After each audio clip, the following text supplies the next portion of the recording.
একজন মানুষ সাধারণ ক্ষমার উপযুক্ততা হারিয়ে ফেলে দুটি ত্রুটির কারণে।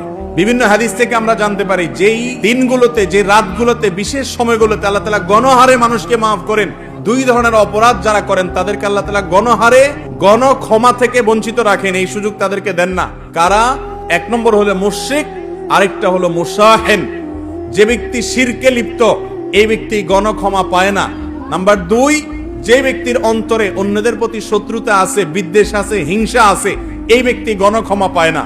রমাদানের প্রস্তুতির অংশ হিসেবে এই দুটি কাজ করেন, নিজেকে শিরক থেকে পরিচ্ছন্ন করেন এবং কারোর প্রতি কোনো শত্রুতা, কোনো বিদ্বেষ, কোনো হিংসা যদি থাকে, হিসাব করেন কার সঙ্গে আপনার লড়াই আছে, কার সঙ্গে আপনার মানসিক দূরত্ব আছে, কার প্রতি আপনার হিংসা হয়, কাকে আপনার শত্রু মনে হয়।